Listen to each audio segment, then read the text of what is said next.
ഉസ്താദ് എല്ലാവരോടും മഹല്ലത്തിൽ ഒരു പ്രശ്നവും ഉണ്ടാവരുത് എന്ന് മനസ്സിലാക്കിക്കൊണ്ട് തന്നെ എല്ലാവരോടും ആ നല്ല രീതിയിൽ പെരുമാറി എന്നതിന് തെളിവ് പല കാര്യങ്ങളും പലവരും ഇവിടുത്തെ ഉപ്പമാരും പലവരും അനുഭവങ്ങൾ പറഞ്ഞിട്ടുണ്ട്.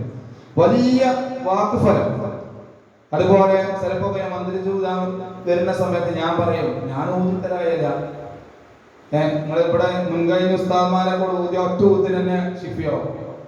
നമ്മളെ പോലൊക്കെ ആളുകളെ ചിലപ്പോ 1000 വട്ടം ഊതിയാലൊക്കെ എത്തൂല.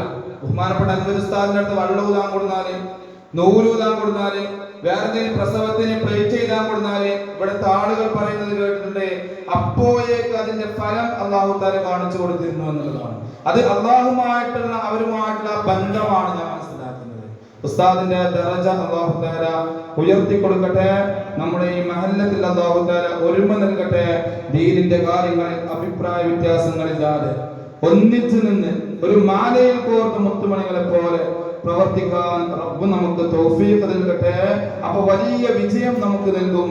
അതിന് തെളിവാണ് നമ്മുടെ ഉലൂഹിയത്ത് പ്രവർത്തനങ്ങളും മറ്റുള്ള പ്രവർത്തനങ്ങളും സംഘടിച്ച് നിന്നാൽ നമ്മൾക്ക് എല്ലാ കാര്യങ്ങളും കൃത്യമായിട്ട് വളരെ റാഹത്തോടു കൂടെ ചെയ്തു തീർക്കാൻ സാധിക്കും. അല്ലാഹു ഉത്തമ മഹല്ലത്താക്കി നമ്മുടെ മഹല്ലത്തിനെ അല്ലാഹു തആല മാറ്റട്ടെ. ബഹുമാനപ്പെട്ട അൻവർ ഉസ്താദിന്റെ പദവി അല്ലാഹു തആല ഉയർത്തി കൊടുക്കട്ടെ. മഗ്ഫിറത്തും മർഹമത്തും നൽകി അനുഗ്രഹിക്കട്ടെ. അവരുടെ ബർക്കത്ത് കൊണ്ട് നമ്മുടെ ഓരോരുത്തരുടെയും മനസ്സിലുള്ള എല്ലാ ഹലാലായ മുറാദുകളും അല്ലാഹു നിറവേറ്റി ഹാസിലാക്കി തരട്ടെ. ബിസ്മില്ലാഹിർ റഹ്മാനിർ റഹീം എന്ന വാക്യത്തോടു കൂടി ഈ യോഗം ഉദ്ഘാടനം ചെയ്തതായി അറിയിക്കുന്നു. അസ്സലാമു അലൈക്കും വറഹ്മത്തുള്ളാഹി വബറകാതുഹു.